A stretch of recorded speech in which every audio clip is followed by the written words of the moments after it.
Hello students, आज discussion करेंगे phenol के बारे में। पिछले क्लास तक हमने इथिलीन ग्लाइकोल को भी अच्छे से डिस्कशन कर दिया था, जो कि डायोल था। उसके पिछले क्लास में हमने अल्कोहल का प्रिपरेशन, प्रॉपर्टी सब कुछ अच्छे से डिस्कशन कर दिया था, टेस्ट ऑफ अल्कोहल। ठीक है, आज डिस्कशन करेंगे हमें फिनोल के बारे में। ठीक है, फिनोल होता क्या है, फिनोल का प्रॉपर्टीज, फिनोल का प्रिपरेशन, फिनोल का केमिकल एंड फिजिकल प्रॉपर्टीज, उसको अच्छे से डिस्कशन करेंगे। तो चलिए फिर शुरू करते हैं।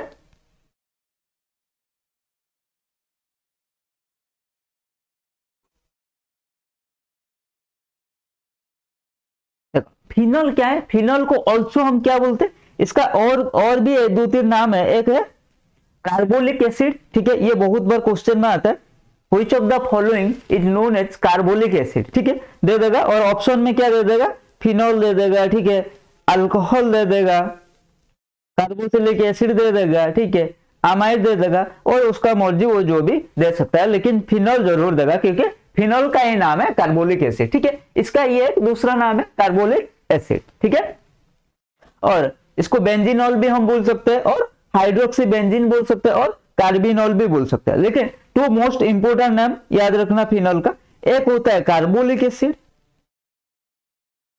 ठीक है, एक होता है हमारा कार्बोलिक एसिड, एक होता है कार्बिनॉल। देख रहे हो फिनोल को? ठीक है, फिनोल बोलेगा अरे मुझे एक नाम से पसंद नहीं है, मेरा दो तीन नाम है। क्या है भाई? एक है कार्बोलिक एसिड, एक है कार्बिनॉल। ठीक है, ये है कार्बिनॉल, सॉरी कार्बिनॉल हो गया, कार्बिनॉल। ठीक है, फिनोल बोलेगा नहीं मेरा दो तीन नाम है। ठीक है, क्या क्या क्या तेरा नाम क्या है? अरे मेरा नाम है कार्बिनॉल भी है, कार्बोलिक एसिड भी है। अच्छा, देन और क्या, हाइड्रोक्सी बेंजीन भी है, लेकिन ये मुझे इतना पसंद नहीं है। मुझे फिनोल के नाम से सब पहचानते हैं, लेकिन मुझे कार्बोलिक एसिड एंड कार्बिनॉल भी बहुत ही पसंद है। ठीक है, तो इसीलिए कभी कभी मैं भी एग्जाम में आ जाता हूँ। ठीक है, हालांकि ये नहीं आता है एग्जाम में। ठीक है, समझ में आ गया? Then it was discovered by Runge in the middle oil fraction of coal tar distillation and named it carbolic acid। देखो, कार्बोलिक एसिड इसका नाम क्यों पड़ा, इसका पीछे भी रीजन है। Carbo means coal and oleo means oil. जब middle oil fraction of coal tar distillation हो रहा था तब ये मिला था। ठीक है, वहां से ये मिला था, इसीलिए इसको क्या बोलते हैं, कार्बोलिक एसिड, इसका नाम भी रखा गया। ठीक है, it is present in traces of human urine. ठीक है, तो ह्यूमन यूरिन में भी ये प्रेजेंट रहता है। तो समझ में आ गया इसका क्या नाम है, कार्बोलिक एसिड है, कार्बिनॉल है। ठीक है, हाइड्रोक्सी बेंजीन बोलते हैं इसको भी। ठीक है, और ये कहाँ मिला था हमें पहली बार, ये कहाँ मिला था, पहली बार हमें यहाँ मिला था, middle oil fraction of coal tar distillation, इसीलिए इसका नाम भी हमें कार्बोलिक एसिड भी इसका नाम इसीलिए रखा गया। ठीक है, और ये ह्यूमन यूरिन में भी प्रेजेंट रहता है। आया बात समझ में? अब आगे चलते हैं। देखो, स्ट्रक्चर देखते हैं। क्या स्ट्रक्चर देखते हैं? Phenol is planar with COH angle 109 degree, almost the same as tetrahedral angle, not much different from the tetrahedral angle. ठीक है, अब मिथेनॉल ऑल्सो देखो, फिनोल का, मिथेनॉल का भी 108.5 डिग्री होता है, इसका 109 डिग्री, तो लगभग 0.5 डिग्री का डिफरेंस। तो इसको ज्यादा डिफरेंस नहीं मानते। ये है हमारा फिनोल एक एरोमेटिक कंपाउंड है, इसलिए ये प्लानर भी है। ठीक है, देख लो भाई, इसमें ज्यादा समझाने वाली बात कुछ नहीं है, देख लिया। आगे चलते हैं, अब देखते हैं स्ट्रक्चर ऑफ रेजोनेंस पे क्या देखते हैं। In resonance term the shorter carbon oxygen bond distance in phenol is attributed to the partial double bond character that result from conjugation of the answer pair of electron of oxygen with aromatic. क्या क्या sir, क्या बोल दिया? देखो, alcohol में क्या था, alcohol हमारा ऐसा था, मतलब कोई अल्काइल ग्रुप और OH था। ठीक है, यहाँ पे मान लो मैंने ले लेता हूँ CH3OH। ठीक है, यहाँ पे कार्बन ऑक्सीजन बॉन्ड देखो, प्योरली ये हमारा सिंगल बॉन्ड। ठीक है, तो इसका बॉन्ड लेंथ इसीलिए ज्यादा है। जो फिनोल में ये OH आएगा ना, यहाँ पर एक ट्विस्ट आ जाएगा। क्या है? इसका लोन पेयर है ऑक्सीजन के पास। हाँ जी सर, बिल्कुल है। वो क्या करेगा, रेजोनेंस कर लेगा। तो जो भी रेजोनेंस करेगा, देखो ये है फिनोल का रेजोनेटिंग स्ट्रक्चर। तो हमारा कार्बन ऑक्सीजन बॉन्ड क्या है, पार्शियली डबल बॉन्ड कैरेक्टर आ रहा है, इसीलिए ये थोड़ा स्ट्रॉन्गर बॉन्ड है। मतलब हमारा एलिफेटिक, मतलब अल्कोहल का कार्बन एंड ऑक्सीजन बॉन्ड से फिनोल का carbon and oxygen bond length shorter है बट बॉन्ड स्ट्रेंथ थोड़ा ज्यादा है ड्यू टू रेजोनेंस। रेजोनेंस की वजह से ये प्योर सिंगल बॉन्ड नहीं है, इसमें थोड़ा थोड़ा हमारा डबल बॉन्ड का कैरेक्टर भी रह गया, ठीक है, ये प्योर नहीं है। लेकिन हमारा जो अल्कोहल का कार्बन ऑक्सीजन बॉन्ड था वो हमारा प्योरली सिंगल बॉन्ड था, समझ में आएगा। और हमें पता है सिंगल बॉन्ड का बॉन्ड स्ट्रेंथ डबल बॉन्ड का बॉन्ड स्ट्रेंथ से लेस है, एंड सिंगल बॉन्ड का बॉन्ड लेंथ डबल बॉन्ड का बॉन्ड लेंथ से ज्यादा है या नहीं है। Bond strength and bond length inversely related है, ठीक है। क्योंकि मान लो मैं इस मार्कर को लूंगा, ठीक है, इसका रेडियस सब कुछ सेम रहेगा, इसका मोटाई चौड़ाई सब कुछ हम सेम रखेंगे, ठीक है, बस लेंथ में डिफरेंस करेंगे, ठीक है। मान लो इतना बड़ा सा लिया, ठीक है, इसको मुझे ब्रेक करने में जितना एनर्जी देना पड़ेगा इससे छोटा, मान लो इसका आधा कर लूंगा, उसको ब्रेक करने में ज्यादा एनर्जी देना पड़ेगा या नहीं पड़ेगा। तो इसका मतलब क्या है भाई, बॉन्ड लेंथ को जितना इंक्रीज कराएंगे सेम, बाकी सब सेम रखेंगे, सिर्फ लेंथ को इंक्रीज करेंगे तो बॉन्ड स्ट्रेंथ क्या होगा, डिक्रीज हो जाएगा, ठीक है, समझ में आ गया। तो यही बात केमिस्ट्री में भी लागू होता है। चलो आगे चलते हैं। तो इसमें हमने क्या सीखा, जो फिनोल का कार्बन एंड ऑक्सीजन का बॉन्ड है, बॉन्ड स्ट्रेंथ ज्यादा है हमारा इन कंपैरिजन टू अल्कोहल का जो carbon and oxygen bond, and हमारा बॉन्ड लेंथ शॉर्टर है, ठीक है, बॉन्ड लेंथ ज्यादा है, बॉन्ड स्ट्रेंथ ज्यादा है, बॉन्ड लेंथ शॉर्टर है, ठीक है। देन और चलते हैं, इसका इंपोर्टेंट क्या है, प्रिपरेशन कैसे होता है। तो बेंजीन सल्फोनिक एसिड, अरे वाह, बेंजीन सल्फोनिक एसिड कैसे sir, when sodium salt of benzene sulphonic acid is fused with NaOH phenol is obtained. ये रिएक्शन शायद सर कहीं देखा था हमने, ठीक है, देखा होगा। देखो ये क्या है, हमारा बेंजीन सल्फोनिक एसिड है, इसको जब NaOH फिर H+ के साथ वर्कअप करेंगे, ये हमें क्या मिलेगा, ये मिलेगा, ठीक है। अच्छा सर, बहुत मजा आने वाला है, ठीक है। When then from benzene diazonium salt, देखो when benzene diazonium solution is warmed, phenol is obtained with the evolution of nitrogen, ठीक है। अगर बेंजीन डाइआजोनियम सॉल्ट, ये क्या है, N ऐसे रहता है ना, आपने ऐसे देखा होगा, ठीक है। जब इसको हम हीट करते हैं, ठीक है, जब वार्म करते हैं मतलब गर्म करते हैं, तो ये क्या देता है, हमें फिनॉल देता है, and with the evolution of nitrogen, ठीक है, प्लस हमारा नाइट्रोजन भी निकलता है, ठीक है। आया समझ में, हाँ जी सर, इसको इग्नोर करो, ये था गलती से आ गया, ठीक है, ये नहीं है, प्लस नाइट्रोजन है, ठीक है, इसको मत लिखना, समझ में आ गया। चलो आगे चलते हैं। Then by distilling a phenolic acid with soda-lime, क्या सर, अरे हमने क्या पढ़ा था, जब कार्बोक्सिलिक एसिड का, जब हमने कार्बोक्सिलिक एसिड तो अभी तक नहीं पढ़ा है, जब हम हाइड्रोकार्बन का प्रिपरेशन कर रहे थे, decarboxylation of carboxylic acid by soda lime gives us hydrocarbon, यही तो पढ़ा था हमने, हाँ जी सर बिल्कुल पढ़ा था। तो वही बात यहाँ पे लागू कर देते हैं, क्या मतलब हमने ले लिया एक ऑर्थो पोजीशन में एक हमारा सैलिसिलिक एसिड ले लिया, ऑर्थो हाइड्रोक्सी बेंजोइक एसिड, जिसको हम बोलते हैं सैलिसिलिक एसिड, और इसका यूपक नेम क्या है, ऑर्थो हाइड्रोक्सी बेंजोइक एसिड, ठीक है, ऑर्थो हाइड्रोक्सी बेंजोइक एसिड, ठीक है, ऑर्थो हाइड्रोक्सी बेंजोइक एसिड। इसको जब हम सोडा लाइम क्या है, 1:1 compose mixture of NaOH plus CaO, यही होता है CaO, CaOL हो, ठीक है, 1:1 mixture of NaOH plus CaO, ठीक है। तो जब इसको इसके साथ हिट करेंगे तो हमें क्या मिलेगा, डीकार्बोसिलेशन, मतलब डीकार्बोसिलेशन मतलब केमिस्ट्री में क्या है, डी का मतलब है निकल रहा है, ठीक है, डीकार्बोसिलेशन का मतलब क्या है, कार्बोक्सिलिक ग्रुप क्या है, निकल के जा रहा है, ठीक है। तो ये चला गया हमारा, और हमें क्या मिल गया, ये फिनॉल, क्योंकि ये डीकार्बोसिलेट हो गया, ठीक है, समझ में आ गया।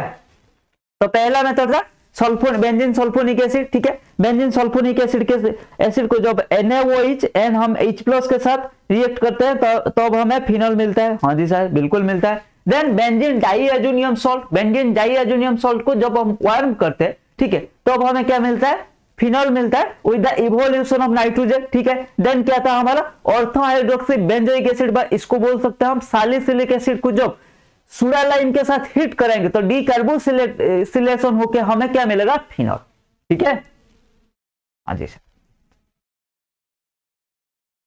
Then from Grignard reagent, sir क्या ग्रिग्नार्ड रिएजेंट भी प्रिपेयर हो सकता है क्या? हाँ जी सर बिल्कुल हो सकता है। The Grignard reagent on reaction with oxygen and subsequent hydrolysis by mineral acid, मतलब ये है ग्रिग्नार्ड रिएजेंट। हाँ, इसको पहले ऑक्सीजन के साथ रिएक्शन किया गया, क्या फॉर्म हुआ? OMgBr, ऐसा कंपाउंड फॉर्म हुआ। इसको फिर mineral acid H2O hydrolysis mineral acid H+ के साथ जब हमने इसको रिएक्ट किया तो हमें फिनॉल मिला। ठीक है, ये निकल जाएगा, ये क्या हो जाएगा? OH। ठीक है, तो ग्रिग्नार्ड रिएजेंट का क्या है? ग्रिग्नार्ड रिएजेंट को जब ऑक्सीजन के साथ रिएक्ट कराते हैं, on reaction with oxygen and subsequent hydrolysis by mineral acid, मतलब इसका मतलब क्या? पहले तो ग्रिग्नार्ड रिएजेंट को मैंने ऑक्सीजन के साथ रिएक्शन कराया, समझ में आया इतना? तो ग्रिग्नार्ड रिएजेंट को ऑक्सीजन के साथ रिएक्शन कराया, हमें क्या मिला? ये वाला कंपाउंड मिला। ठीक है, इसको जब हमने हाइड्रोलिसिस किया हमें क्या मिला? अल्कोहल। अरे वाह सर, मजा आया क्या? चलो आगे चलते हैं।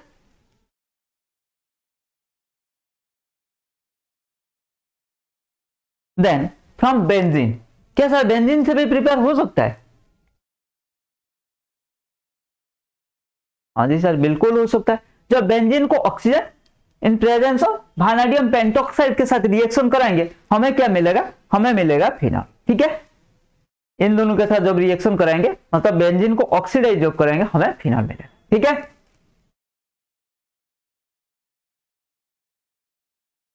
Then industrial method of preparation of phenol, ये था प्रिपरेशन था। अब industrial method of preparation of phenol देखते हैं क्या है। ठीक है, पहले देखते हैं middle oil fraction of coal tar distillation. देखो यहीं से तो फिनॉल का उत्पत्ति हुआ था, फिनॉल का जन्म तो यहीं से हुआ था, middle oil fraction of coal tar distillation. ठीक है, इसीलिए इसको कार्बोलिक एसिड भी बोलते हैं, यहीं से पैदा हुआ था। तो ये एक है।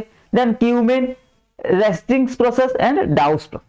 ठीक है, ये होता है हमारा industrial method of preparation. Middle oil fraction of coal tar distillation cumene से भी प्रिपेयर होता है, रेजिंग प्रोसेस एक होता है एंड डाउस प्रोसेस होता है। वन बाय वन एक एक प्रोसेस को अच्छे से डिस्कशन करेंगे। ठीक है, देखो पहले देखते हैं middle oil fraction of coal tar distillation.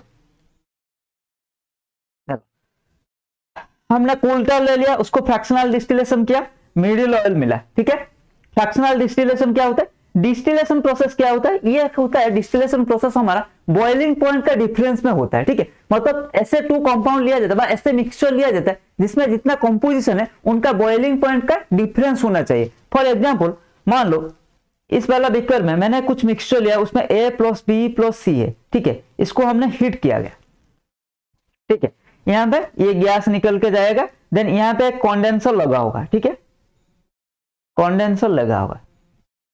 ठीक है, जब इसको हीट करेंगे मान लो A+B+C है, ए का बॉइलिंग पॉइंट सबसे ज्यादा है, देन बी देन सी, तो सी का बॉइलिंग पॉइंट सबसे लेस है। जब इसको हीट करेंगे पहले कौन बॉयल होगा? मान लो इसका बॉइलिंग पॉइंट है 35 डिग्री सेल्सियस, इसका बॉइलिंग पॉइंट है 45 डिग्री सेल्सियस, इसका बॉइलिंग पॉइंट है 55 डिग्री सेल्सियस मान लो। ठीक है, मानने में क्या जाता है, मान लो। ठीक है, जब इसको 35 डिग्री मतलब हीट करते करते जब हमारा 35 डिग्री सेल्सियस तक आ जाएगा तो क्या होगा? ये बॉयल होना स्टार्ट हो जाएगा, मतलब सी बॉयल होना स्टार्ट हो जाएगा। ठीक है, तो सी बॉयल होकर इस वाला पाइप में जाएगा। ठीक है, यहाँ पे कंडेंसर लगा होगा। ठीक है, ये क्या करेगा? हमारा कंडेंसर ये हमारा जो गैसियस स्टेट में गया था इसको क्या करेगा? फिर कंडेंस करके लिक्विड बना के यहाँ निकल जाएगा। ठीक है, सिमिलर जो 45 डिग्री सेल्सियस में हमारा टेम्परेचर जा गया, 45 डिग्री तक आ गया, तो क्या होगा? बी फिर से हमारा इवापोरेट होगा, फिर उसमें हम मान लो बी इवापोरेट होगा और यहां से दूसरा हमने यहाँ इस कंटेनर में बी को रख दिया। ठीक है, यही होता है हमारा फ्रैक्शनल डिस्टिलेशन मेथड। तो पहले हमने कोल्टर को फ्रैक्शनल डिस्टिलेशन किया, उसका मिडिल ऑयल लिया। ठीक है, मिडिल ऑयल से फिर कोल ले लिया। ठीक है, कोल से टू टाइप का होता है, एक नाफ्थलीन मिलता है, एक लिक्विड मिलता है। ठीक है, इस लिक्विड को हम NaOH के साथ, डाइल्यूट NaOH के साथ जब ट्रीट करेंगे हमें क्या मिला? सोडियम फिनॉक्साइड मिला, C6H5ON। सोडियम फिनॉक्साइड को जब हम हाइड्रोलिसिस करेंगे ये क्या देगा हमें? CO2H2O के साथ जब रिएक्शन करेंगे ये हमें क्या देगा? फिनॉल। ठीक है, तो देखो क्या है इस प्रोसेस में, ध्यान से देखो। हमारा मिडिल ऑयल फ्रैक्शन मेथड, पहले कोल्टर को फ्रैक्शनल डिस्टिलेशन किया गया, हमें क्या मिला? Middle oil. मिडिल ऑयल से फिर से हमें क्या मिला? कोल। ठीक है, कोल से टू प्रोडक्ट मिला, एक नाफ्थलीन एक लिक्विड। नाफ्थलीन को रहने देते हैं, लिक्विड को क्या किया हमने? कोल से जो टू प्रोडक्ट मिला, एक नाफ्थालीन मिला था, एक लिक्विड मिला था, ठीक है, पता नहीं वो लिक्विड क्या है, लिक्विड मिला था, उस लिक्विड को हमने सोडियम डाइल्यूट NaOH के साथ रिएक्शन कराया, तो हमें क्या मिला, हमारा सोडियम फिनॉक्साइड, उसको जब हम कार्बन डाइऑक्साइड H2O के साथ रिएक्शन कराए, हमें क्या मिला, फिनॉल, ठीक है। तो यही था हमारा middle oil fraction of coal tar distillation. समझ में आ गया या नहीं है, बताओ। I hope you understood well, ठीक है। अब आगे चलते हैं। देन आ गया क्यूमिन, ठीक है, ये थोड़ा इंपोर्टेंट है क्यूमिन का। Cumene is oxidized with oxygen और air into cumene hydroperoxide in presence of catalyst, ठीक है। पहले क्यूमिन क्या होता है, ऑक्सीडाइज होता है क्यूमिन हाइड्रोपेरोक्साइड को in presence of oxygen. Then क्या होता है, this is decomposed by dilute sulphuric acid into phenol. पहले हमारा क्यूमिन पेरोक्साइड फॉर्म होता है, देन हमारा उसको क्या होता है, देखो क्यूमिन से क्या होता है, पहले क्यूमिन हाइड्रोपेरोक्साइड, ये ऑक्सीडाइज होता है ऑक्सीजन के प्रेजेंस पे। देन हम इसमें डाइल्यूट H2SO4 ऐड करते हैं और हमें क्या मिलता है, फिनॉल, ठीक है। समझ में आ गया।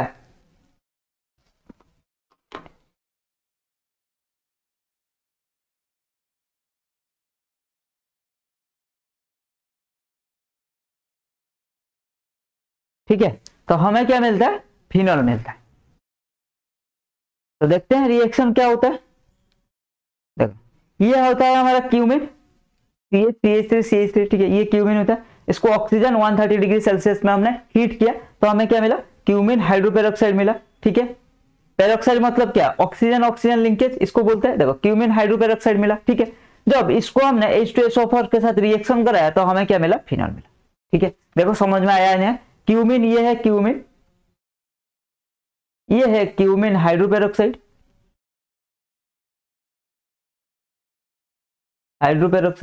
ये है हमारा प्यारा सा फिनॉल भाई साहब, ठीक है। आगे चलते हैं। देन रेजिंग प्रोसेस में क्या होता है, chlorobenzene is formed by the interaction of benzene HCl and air at 300 degree Celsius in presence of CuCl2 plus FeCl3, ठीक है। It is hydrolyzed by superheated steam at 425 degree Celsius to form phenol। पहले chlorobenzene form होता है, interaction of benzene को HCl and air at 300 degree Celsius, क्या catalyst क्या है, CuCl2 FeCl3 के साथ हम रिएक्शन जब कराते हैं हमें क्लोरोबेंजीन मिलता है। इस क्लोरोबेंजीन को हम एक्सट्रीमली हाई टेम्परेचर मतलब 425 डिग्री सेल्सियस में जब हीट कराएंगे तो हम इससे क्या मिलेगा, सुपर हीटेड करेंगे, मतलब इट इज हाइड्रोलाइज, ठीक है, हाइड्रोलाइज होगा एट 425 डिग्री सेल्सियस में, तब हमें क्या मिलेगा, हमारा प्यारा सा फिनॉल मिलेगा, ठीक है। क्लोरोबेंजीन बोलेगा मैं इतना जल्दी नहीं दूंगा फिनॉल, मुझे पहले हाइड्रोलाइज करो और ज्यादा टेम्परेचर दो तभी मैं फिनॉल में कन्वर्ट होऊंगा, नहीं तो नहीं होऊंगा, ठीक है। गुस्सा आ गया मुझे, नहीं होऊंगा मैं, अच्छा ठीक है दे देंगे इतना टेम्परेचर, ये भी कर लेंगे, ठीक है। समझ में आ गया, देख लो। तो पहले क्लोरोबेंजीन फॉर्म होता है बेंजीन से, देन क्लोरोबेंजीन को हम हाइड्रोलाइज करते हैं एट सुपर हीटेड मतलब 425 डिग्री सेल्सियस में इसको हीट करते हैं तो भी ये मिलता है हमें फिनॉल, ठीक है। देखते हैं, देखो पहले क्या है, बेंजीन को HCl के साथ इन प्रेजेंस ऑफ कैटलिस्ट हमारा क्या है, CuCl2 FeCl3 के साथ रिएक्शन किया, हमें क्या मिला, क्लोरोबेंजीन, देन क्लोरोबेंजीन को हमने क्या किया, फिर हाइड्रोलाइज किया, टेम्परेचर कितना 425 डिग्री सेल्सियस, यहाँ पर टेम्परेचर कितना 300 डिग्री सेल्सियस, ठीक है। मतलब इसके लिए रेजिंग प्रोसेस के लिए हाई टेम्परेचर होना जरूरी है, ठीक है। 425 डिग्री सेल्सियस में जब इसको हीट किया हमें क्या मिला, हमारा प्यारा सा फिनॉल, ठीक है।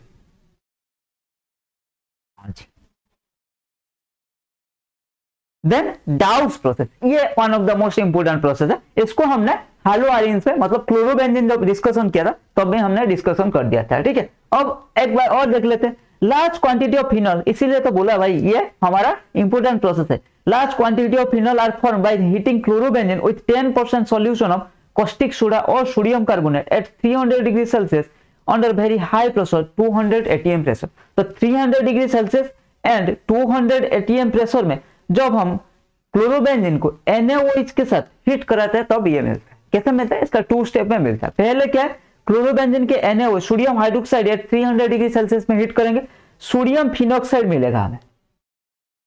ये है हमारा सोडियम फिनॉक्साइड, ठीक है, सोडियम फिनॉक्साइड। जब इसी सोडियम भाई साहब को, सोडियम फिनॉक्साइड भाई साहब को हम एक एसिड के प्रेजेंस में रिएक्ट कराएंगे, ठीक है, तो हमें क्या मिलेगा? हमारा प्यारा सा फिनॉल, ठीक है। तो डाउस प्रोसेस में क्या होता है? तो फिर डाउस प्रोसेस में पहले क्लोरोबेंजीन को NaOH के साथ 300 degree Celsius and 200 atm pressure में हम हीट कराएंगे, तभी हमें क्या मिलेगा? Sodium phenoxide. Then sodium phenoxide is react with H2SO4, ठीक है, कॉन्सेंट्रेटेड या डाइल्यूट H2SO4 के साथ रिएक्शन कराएंगे, तभी हमें ये फिनॉल भाई साहब मिलेंगे, ठीक है। तो यहां पर भी हाई टेम्परेचर की रिक्वायरमेंट है, रेजिंग प्रोसेस में भी हाई टेम्परेचर की रिक्वायरमेंट है, इंडस्ट्रियल मेथड सब में हमारा हाई टेम्परेचर की रिक्वायरमेंट है। पहला मेथड भी फ्रैक्शनल डिस्टिलेशन ऑफ कूल्टर जो था, वहां पर भी फ्रैक्शनल डिस्टिलेशन करे तो जो मिक्सचर है उसका बॉइलिंग पॉइंट के हिसाब से हमें टेम्परेचर देना पड़ता था, वहां पर भी हमने हाई टेम्परेचर का यूज किया था, ठीक है।